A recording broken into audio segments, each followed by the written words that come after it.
আমি যখন কলেজে পড়তাম তখন আমার মধ্যে ইউনিভার্সিটি লাইফ নিয়ে একটা ফ্যাসিনেশন কাজ করতো।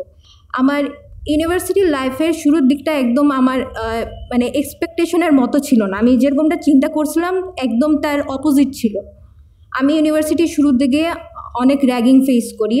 আসলে এখন 6 মাস হয়ে গেছে আমি ইউনিভার্সিটিতে পড়তেছি, কিন্তু আমি এখন র্যাগিংয়ের সাথে অনেকটা কোপ আপ করে নিছি, কিন্তু যেটা আমি করতে পারিনি সেটা হচ্ছে আমার কনফিডেন্স লেভেল অনেক লো হয়ে গেছিলো। মানে মানে একটা ভীতি কাজ করতো যে আমি কি ঠিক বলতেছি না ভুল বলতেছি। আমার কাছে মনে হয়তো আমার প্রতি মনে হয় তার একটা নেগেটিভ ইমপ্রেশন কাজ করতেছে। আমি মানে কোনোভাবেই মানে ইউনিভার্সিটি একটা এনভায়রনমেন্টের সাথে অ্যাডজাস্ট করতে পারতেছিলাম না। আমি আসলে এই জায়গাটাকে বের হতে চাইছি যে আমার এই অ্যাংজাইটিটা দূর করতে হবে, যে আমি মানুষের সাথে ঠিকমতো কথা বলতে পারি না, আমার ভীতি কাজ করে, মনে হয় সে আমাকে জাজ করতেছে, আমার উপর তার একটা খারাপ ইমপ্রেশন কাজ করতেছে। আমি এই জায়গা থেকে বের হয়ে আসার জন্য আমি কোয়ান্টামের কোর্স করার ডিসিশন নিয়েছি।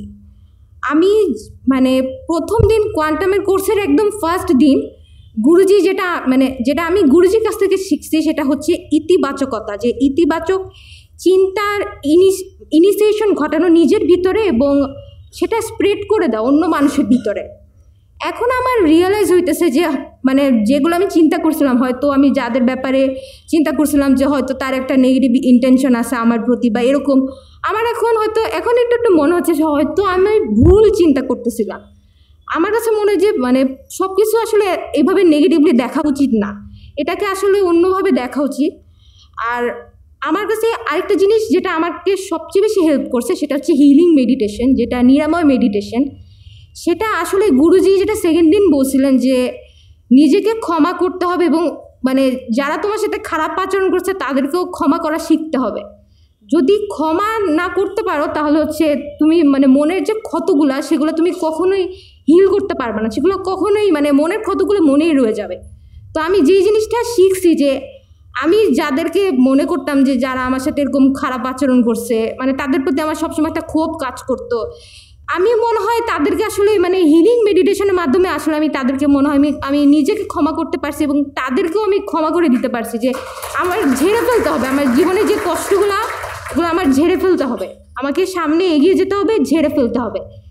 আর গুরুজি যেটা মানে একদম শুরু থেকেই বলেন যে মানে ঈশ্বরের কাছে কৃতজ্ঞতা জ্ঞাপন করতে হবে, মানে দিনের শুরুটাই যাতে তোমার শুরুই যাতে হয় একদম মানে ভগবানের কাছে তুমি কৃতজ্ঞতা জ্ঞাপন দিয়ে তোমার দিন স্টার্ট করতেছো, এরকম যাতে হয়। যে আমি এখন থেকে আমি মানে কোর্সের শুরুর দিন থেকেই আমার মধ্যে এই অভ্যাসটা আমি মানে 4 দিন হচ্ছে আমি কোর্স করতেছি, আমি এখন প্রতিদিন থেকে একদম শুরু থেকেই মানে প্রথম ক্লাসটা করার পর থেকেই আমি আসলে ঘুম থেকে উঠে আমি আসলে মানে ভগবানের কাছে কৃতজ্ঞতা জ্ঞাপন করি যে আমি এখন যা অবস্থানে আছি এটা আসলে ঈশ্বরের কৃপায়। আর আমার সাথে তো এত খারাপ কিছু হয় নাই, আসলে আমার সাথে তো অনেক খারাপ কিছু হইতে পারতো কিন্তু আমার সাথে তো ওরকম কিছু হয় না, আমি এখনও তো অনেক ভালো আছি। এটাই আমি আসলে ঈশ্বরকে বলি। আর হচ্ছে ফাইনালি যেটা বলতে চাই সেটা হচ্ছে যে কোয়ান্টাম ফাউন্ডেশন তাদের এই সুন্দর কাজগুলো যাতে আরও বেশি স্প্রেড হয়ে যাক সবার মাঝে, আর কোয়ান্টাম যাতে মানে একটা ইন্টারন্যাশনাল অর্গানাইজেশনে পরিণত হোক, এটা আমি কামনা করতেছি। এই কামনা দিয়ে আমি আমার বক্তব্য শেষ করছি।